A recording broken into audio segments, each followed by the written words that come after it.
ইমাম সাহেব বদলা চায়, জীবনের বদলে জীবন নিয়ে যাবে। এখন আল্লাহ ভরসা, আব্দুল্লাহও তোমাদের সাথে আছে। আল্লাহর কাছে দোয়া চাও, আল্লাহ রক্ষা করবেন। কি ভাবছেন? বুঝতে হলে চলুন শুনে আসি। আসসালামু আলাইকুম রাসেল ভাই, আমি সৌদি আরব থেকে আল মামুন শিশির বলছি। আমি ভূত এফএমের একজন নিয়মিত শ্রোতা আগেই ছিলাম। এই ঘটনা আমি প্রথম পাঠাচ্ছি।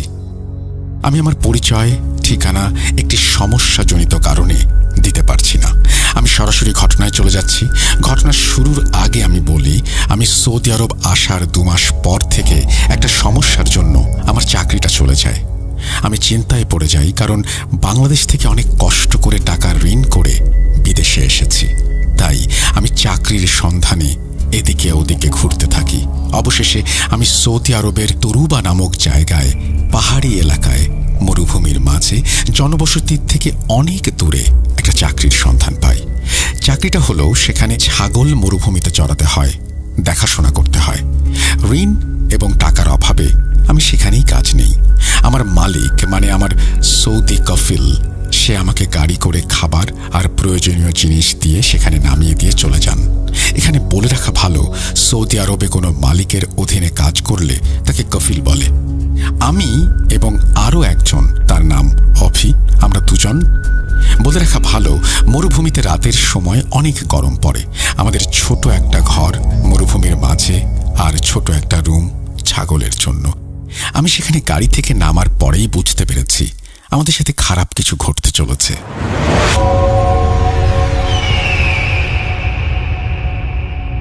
আমরা কোনো রকমে প্রথম রাতটা কাটাই। সকালে সব গুছিয়ে কাজ করি। দুজনেই নতুন, তবুও সব গুছিয়ে নেই। পাহাড়ি এলাকা দেখতে যতটা সুন্দর, ততটাই ভয়ঙ্কর। আকাশে চাঁদ আর সন্ধ্যার সূর্য ডুবে যাচ্ছে। মৃদু মৃদু আলো, সন্ধ্যা পেরিয়ে যাচ্ছে আর আলো কমে যাচ্ছে। মনে হচ্ছে পাহাড়ের অন্ধকার আমাদের ঘিরে ধরেছে। আমরা কাজ শেষ করে রাতের বেলায় ঘরে আসি। আমি হাত মুখ ধুয়ে রুমে আসতেই মনে হলো যেন আমাকে ছুঁয়ে কোনো এক ঠান্ডা হাওয়া বের হয়ে গেল। আমার গা শিউরে উঠল। তখনই আমার মনে একটু সন্দেহ হলো, মরুভূমির গরমে রুম গরম থাকার কথা, কিন্তু ঠান্ডা হাওয়া আসলো কোত্থেকে? আমি অত পাত্তা না দিয়ে রুমে চলে এলাম। খাওয়া দাওয়া শেষ করে ঘুমোতে যাই দুজনেই। আমার ঘুম আসছে না বলে বসে বসে ফোন দেখছি। অনেক রাত হয়ে গেছে, বাইরে অনেক বাতাস বইছে। হঠাৎ করেই ছাগলের ঘর থেকে অনেক আওয়াজ আসা শুরু করলো। আমি এই সময় একটু ভয় পেয়ে যাই, কারণ এত রাতে ছাগলের রুম থেকে শব্দ আসার কথা না। কিন্তু ভাবলাম হয়তো কোনো পশু হামলা করেছে ছাগলকে, তাই আমি তাড়াতাড়ি অভিকে ডাকি, শোন, ছাগলের ওখান থেকে অনেক শব্দ আসছে, চল দেখে আসি। অভিও শব্দ শুনে ভয় পেয়ে গেল। আমি উঠে একটা লাঠি আর টর্চ হাতে অভিকে নিয়ে বের হলাম। অনেক রাত, তার মধ্যে 5 থেকে 7 কিলোমিটার দূরত্বে কোনো জনবসতি নেই। ভয়ে ভয়ে আমি ছাগলের রুমের দরজাটা আলতো করে একটু খুলতেই দেখি কালো লম্বা একটা মানুষের মতো মেয়ে, নাকি জন্তু বোঝা যাচ্ছে না। ভয়ঙ্কর চোখগুলো একদম কালো বর্ণের। ছাগলের পিঠে কামড় দিয়ে আছে আর ছাগলটি ছটফট করছে।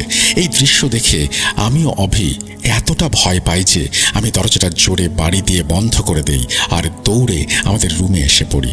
অভি এত ভয় পেয়ে গেছে যে হাত পা নাড়াতে পারছে না। আমিও ঘামছি, কিন্তু শব্দ আসছেই। আর সাহস পাচ্ছি না ওদিকে গিয়ে দেখতে ওইটা কি। ভয়ে আমরা আমাদের রুম লক করে বিছানায় লাঠি নিয়ে লাইট অন করে বসে আছি। কিছু সময় পর অভি ঘুমিয়ে পড়ে। আমি আমার মতো বসেছিলাম লাঠি নিয়ে। কিছুক্ষণ পর পর ছাগলের শব্দ হচ্ছে, কিন্তু দেখার সাহস পাচ্ছি না। সময় যত যাচ্ছে শব্দ বেড়েই যাচ্ছে। কোনো রকমে সকালের আলো ফোঁটার পর আমি আর অভি ছাগলের রুমে এসে দেখি একটি ছাগলের মৃতদেহ, যার মাথা নেই আর শরীরের কিছু অংশ কামড়ে ছিঁড়ে ফেলা হয়েছে, আর 2টা ছাগলের শরীরে ক্ষত। আমরা ব্যাপারটা মালিককে জানাই না, কারণ নতুন কাজ, এর মধ্যে এমন একটা ঘটনা জানলে হয়তো চাকরি থাকবে না। যাই হোক, আমরা নামাজ পড়া শুরু করি। 5 ওয়াক্ত নামাজ পড়ে আল্লাহর কাছে সাহায্য চাইতে থাকি। দিন শেষে সন্ধ্যা নেমে যায়, অন্ধকার ঘনিয়ে আসে পাহাড়ে পাহাড়ে। আমি ছাগলগুলোকে রুমে দিয়ে ভালো করে চারিদিকে লক করি, যাতে কেউ ঢুকতে না পারে। 10-15 দিন কোনো সমস্যা হলো না। একদিন রাতে আমি বাথরুম যাওয়ার জন্য বাইরে আসি। আজ অনেক কষ্ট বলে খুব টায়ার্ড লাগছিল, চোখে অনেক ঘুম। আমাদের বাথরুমটা আমাদের ঘর থেকে একটু দূরে। আস্তে আস্তে চোখ মুছতে মুছতে যেই না বাথরুমের কাছাকাছি আসি, দেখি সেই কালো চুলযুক্ত বিভৎস মুখ, সেই আকৃতি। জিনিসটা আমার দিকে বড় বড় চোখে তাকিয়ে আছে। চোখগুলো অস্বাভাবিক। কালো বর্ণের একজন মানুষ, নাকি দেহ, হয়তো মানুষ নয়। আমি এই দেখে দৌড়ে রুমে এসে রুম লক করে কাঁথা জড়িয়ে শুয়ে পড়ি। অবিকার কিছু বলি না, কারণ ও ভয় পাবে। আমি 5 ওয়াক্ত নামাজ পড়ে দোয়া কালাম পড়ে আল্লাহর কাছে সাহায্য চাই। এই ঘটনার পর আমরা আর রাতে বের হই না। হঠাৎ একদিন আমার কাজ শেষ করতে দেরি হয়। আমি মাগরিবের নামাজের জন্য ওযু করে খোলা একটা জায়গায় জায়নামাজ বিছিয়ে নামাজ পড়া শুরু করি। নামাজে যেই না সূরা ফাতিহা শেষ করলাম, পেছন থেকে অনেকগুলো কণ্ঠ একসাথে আমিন বলে উঠল। মনে হচ্ছে আমার সাথে আরো অনেকে নামাজ পড়ছে। ভয় আমার শরীর কাঁপছিল, আমি ঘামছি, হাত পা অবশ হয়ে যাচ্ছে। আমি তাও আল্লাহর নাম নিয়ে সাহস করে নামাজটা শেষ করে পেছনে তাকাতেই দেখি কেউ নেই। আমি ভয়ে আল্লাহ আল্লাহ করতে করতে রুমে ঢুকে তাড়াতাড়ি লক করে দেই। বাইরের ফাঁকা জায়গায় নামাজ পড়া বন্ধ করি। আরো 10-15 দিন কেটে যায়। একদিন রাতে আবার সেই শব্দ ছাগলের ঘর থেকে। আমি আল্লাহর নাম নিতে থাকি আর দোয়া পড়তে থাকি, আল্লাহ বাঁচাও আমাকে, আল্লাহ বাঁচাও আমাদের। তখনই কিছু সময় পর আর্তনাদ শোনা যেতে থাকে। মনে হয় কোনো এক হিংস্র পশু আর্তনাদ করছে, আর বাইরে ঝোড়ো বাতাস বইছে। আমরা আল্লাহ আল্লাহ বলে ডেকে চলেছি, আল্লাহ তুমি ছাড়া এই বিপদে কে বাঁচাবে আমাদের। হঠাৎ সব শব্দ বন্ধ হয়ে যায় আর চারদিকে নিস্তব্ধ হয়ে যায়, যেন কোনো বড় ঝড় আসবার প্রতীক্ষা। আমরা দোয়া কালাম পড়তে পড়তে ঘুমিয়ে পড়ি। ফজরের আগে আগে আমার কানে একটি শব্দ ভেসে আসে, ওঠো, নামাজের সময় হয়েছে। এই শুনে আমি লাফ দিয়ে উঠে পড়ি। চিন্তা করি, কে বলল এই কথা? কেউ নেই। তাহলে এটা কি আমার স্বপ্ন? এরপর 1 মাস কেটে যায়। আর কোনো সমস্যা নেই। আমাদের মালিক এসে আমাদের খাবার আর প্রয়োজনীয় কিছু জিনিস দিয়ে চলে যায়। ঘটনা এখানেই শেষ নয়। হঠাৎ একদিন শুরু হয় ভয়ানক এক রাত। 12টা কি 1টা, দরজায় কেউ এসে ডাকছে আর বলছে, তোদের কাউকে ছাড়বো না। আমার সন্তানকে মারলি, আমি কাউকে ছাড়বো না। বাইরে ধস্তাধস্তির আওয়াজ হচ্ছে। কি মনে হচ্ছে বাইরে অনেক ঝড় এসেছে। কি করব দিশেহারা হয়ে আবারও আল্লাহকে ডাকতে থাকি। ঠিক 20 মিনিট পর সব ঠান্ডা হয়ে যায়, যেমন কালবৈশাখী ঝড় আসবার আগের নিস্তব্ধতা। সেই রাতে যেন কোনো এক অজানা শক্তি আমাদের রক্ষা করেছে। রাত পেরিয়ে দিনের আলো ফুটছে, মনে একটু স্বস্তি ফিরে পাচ্ছি। দেখতে দেখতে সকাল হয়ে গেল।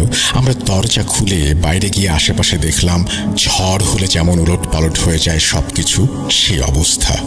সব পরিষ্কার। আমরা ছাগলগুলিকে নিয়ে কাজে যাই। কাজ শেষ করে আসবার পথে মনে হলো, এমনটা কেন হচ্ছে আমাদের সাথে? অভি আর আমি ভাবতে থাকি। বাসায় আসার পথে 3 কিলোমিটার দূরে আমরা একটা খেজুর বাগান দেখতে পাই। তাড়াতাড়ি কাজ শেষ করে ছাগলগুলোকে খাবার এবং পানি দিয়ে ঘর ভালোভাবে লক করে ওই খেজুর বাগানের দিকে রওনা হই। যাচ্ছি, পথ যেন শেষ হচ্ছে না। তার মধ্যে মরুভূমির এই গরম। 4 বোতল পানি শেষ, তাও পিপাসা মিটছে না। অবশেষে আমরা সেই জায়গায় গিয়ে পৌঁছাই। বাগানটা ছিল অনেক বড়। বাগানের আশেপাশে কোনো মানুষ আছে কিনা খুঁজতে থাকি। অবশেষে একজন লোককে দেখতে পাই। ওনাকে ডাকতেই উনি আমাদের দিকে অবাক দৃষ্টিতে তাকিয়ে থাকে। আমরা কাছে গিয়ে তার পরিচয় জিজ্ঞেস করি। তিনি একজন পাকিস্তানি লোক। তিনি আমাদের জিজ্ঞেস করেন আমরা এখানে কিভাবে এলাম। আমি আর অভি ওনার সাথে ওনার রুমে একটু বিশ্রাম নিলাম এবং সমস্ত ঘটনা খুলে বললাম। পাকিস্তানি ভাইয়ের ভাষ্য মতে তার সাথে 3 জন লোক কাজ করে এই খেজুর বাগানে। আর পাহাড়ি এলাকায় আমরা মাত্র 2 জন কেন, এটাই তার জিজ্ঞাসা। এমনিতেই পাহাড়ি এলাকায় জিন ভূতের বাস। তিনি বলেন, তোমরা 2 জন এখানে না থাকলেই ভালো। যত তাড়াতাড়ি সম্ভব চলে যাও। জায়গাটা ভালো না, আমরাও চলে যাব। কথা বলতে বলতে প্রায় সন্ধ্যা নেমে এসেছে। আমরা তাঁদের কাছ থেকে বিদায় নিয়ে আমাদের ঘরের উদ্দেশ্যে রওনা হই। কিছু দূর যেতেই সূর্য পাহাড়ের আড়ালে চলে যায়।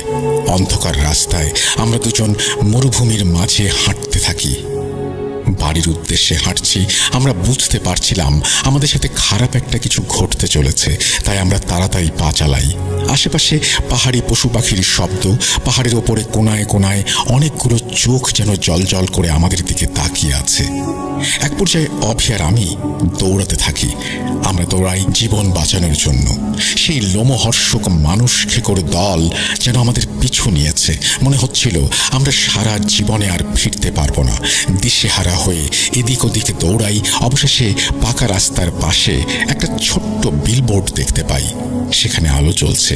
আমরা সেখানে গিয়ে বিশ্রাম নেই। বিলবোর্ডের পেছনে একটা সিঁড়ি ছিল। আমরা বিলবোর্ডের ওপরে উঠে যাই, সেখানে গিয়ে বসি। সারা রাত আমরা বসেই থাকি। রাস্তা দিয়ে 2 ঘন্টা 3 ঘন্টা পর পর একটা করে গাড়ি যাচ্ছে। আনুমানিক প্রায় সকাল 3টার দিকে একটি গাড়ি আমাদের দেখে থামে। আমাদের সেখান থেকে নামতে বলে, কি হয়েছে জানতে চায়। আমরাও তাকে সব ঘটনা খুলে বলি। সে ছিল সৌদি লোক। সে আমাদের কফিলকে কল দিয়ে জানতে চাইলে আমরা তাকে অনেক রিকোয়েস্ট করি কল না দিতে, কারণ আমাদের চাকরি থাকবে না তাহলে। ওই সৌদি লোকটি আমাদের তার সাথে গাড়িতে করে রুম পর্যন্ত পৌঁছে দেয়।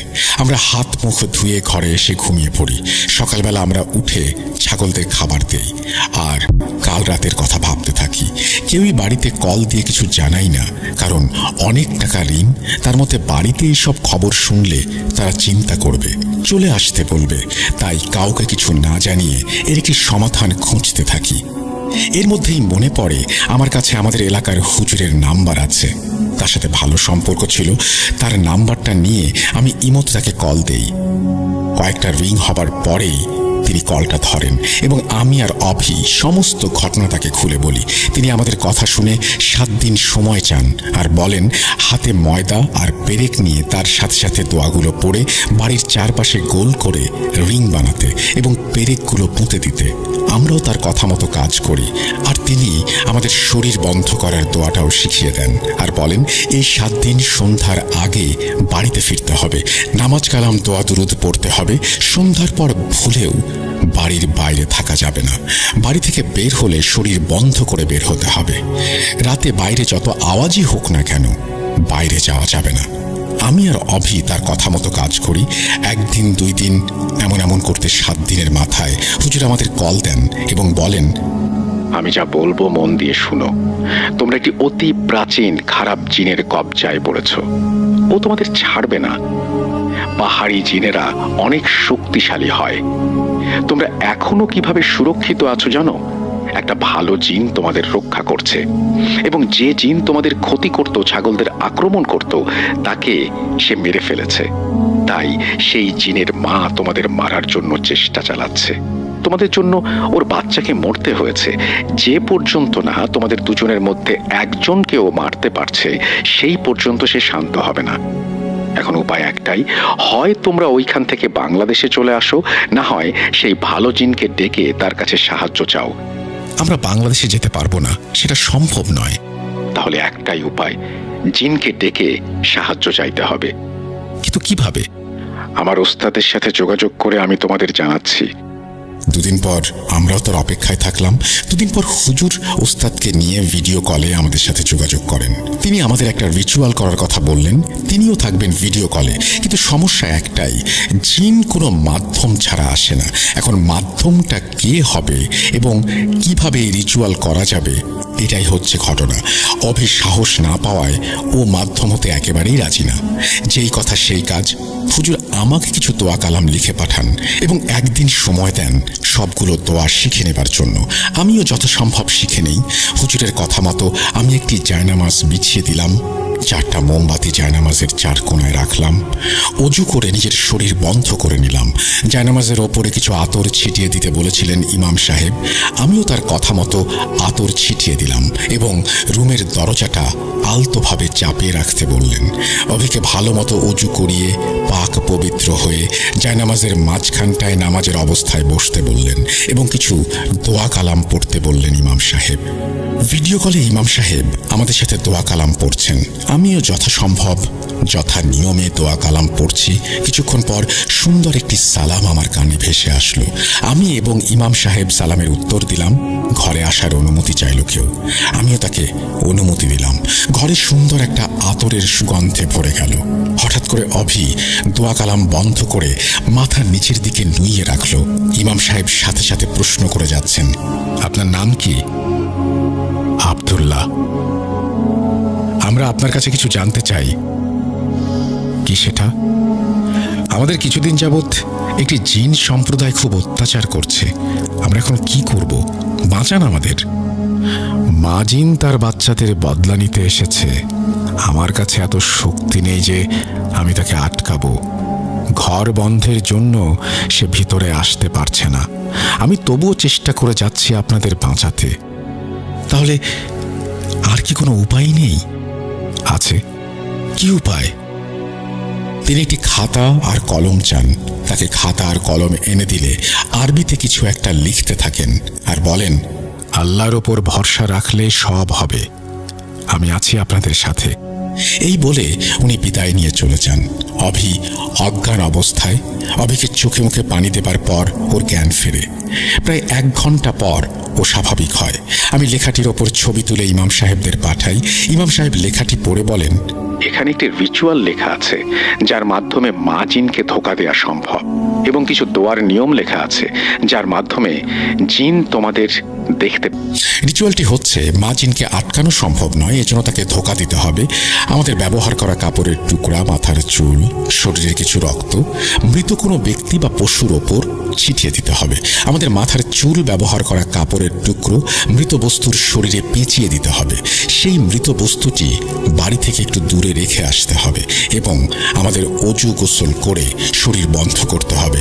2 রাকাত নফল নামাজ আদায় করতে হবে। কিছু দোয়া পাঠ করতে হবে। নামাজ এবং দোয়ার কারণে মা জিন আমাদের দেখতে পাবে না। এগুলো করার কারণ, মা জিন সেই মৃত বস্তুটিকে আমাদের একজন মনে করে আক্রমণ করবে এবং এই কাজটি তাহাজ্জুদের সময় করতে হবে। কিন্তু বড় কথা হচ্ছে, আমরা মৃত ব্যক্তি বা পশু কোথায় পাবো? তখনই অভির মনে পড়ে যায় যে 2টো ছাগল সেই জিনটি মেরে ফেলেছিল। সেগুলো আমরা মাটিতে পুঁতে রেখেছিলাম। হুজুরকে সেই কথাটি জানানোর পর হুজুর বলেন, ওইগুলোকে তুলে নিয়ম মতো সব কাজ করো। আমিও আমার কিছু লোক নিয়ে তোমাদের জন্য দোয়া করব। পরদিন নিয়ম মতো আল্লাহর নাম নিয়ে রাত 3টার দিকে সব কাজ শুরু করি। শেষ করতে করতে রাত 3:30 বা 3:33 বেজে যায়। আমরা নামাজ পড়ে দোয়া পড়তে থাকি। ইমাম সাহেব আমাদের সাথে দোয়া পড়তে থাকেন। কিছু সময় পর বাইরে খুব বাজে একটা আওয়াজ হয়। মনে হচ্ছে ঝড় শুরু হয়ে গেছে। চারিদিকে হিংস্র প্রাণীর গর্জন। মনে হচ্ছে ঘরের চাল আমাদের মাথায় ভেঙে পড়বে। এর মধ্যে আমাদের ঘরের দরজা কিছু একটার ধাক্কায় খুলে যায়। অভি অজ্ঞান হয়ে যায়। হুজুর চিৎকার করে দোয়া পড়তে থাকেন। আমি আল্লাহ আল্লাহ বলে ডাকতে থাকি।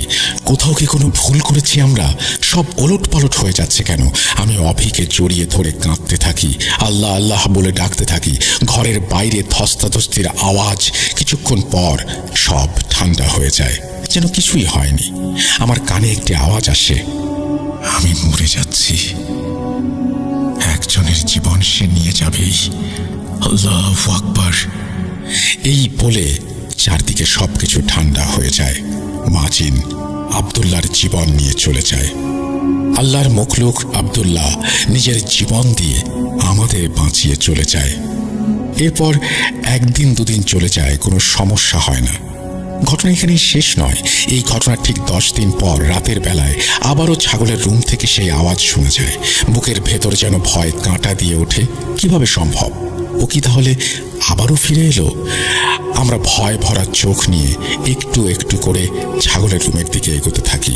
রুম খুলতেই দেখতে পাই মেয়েদের মতো বড় বড় চুলের একটা প্রাণী বসে আছে।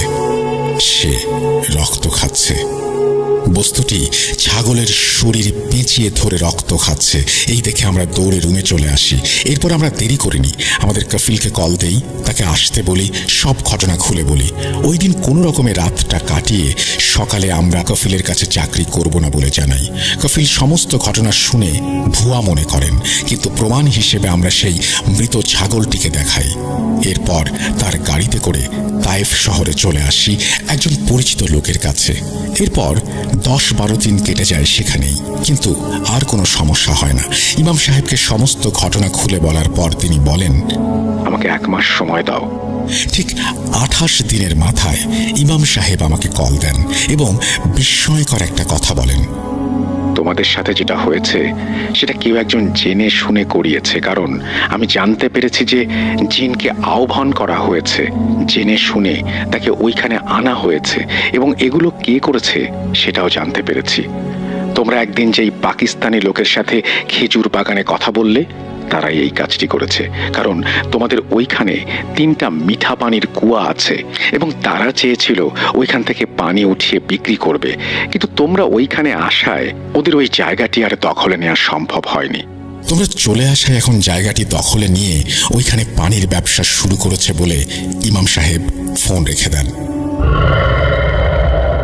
মানুষ কতটা লোভী হলে এই কাজটা করতে পারে, সে বাংলাদেশেরই হোক বা অন্য দেশের। লোভ সমস্ত মানুষকে পাপের পথে ঠেলে দেয়। আমি আর এই বিষয় নিয়ে কাউকে জানাইনি। আমার সাথে সেই ছেলেটি অভি 1 মাস পরেই বাংলাদেশে চলে গেছে। তার কোনো খোঁজ খবর আমার কাছে নেই। আল্লাহ সবাইকে সঠিক পথে চলার তৌফিক দান করুন। এই সব খারাপ কাজ, লোভ, লালসা থেকে বিরত রাখুন। আমি এখন একটি তেলের পাম্পে কর্মরত আছি। লেখায় কোনো ভুল ত্রুটি হলে ক্ষমা সুন্দর দৃষ্টিতে দেখবেন।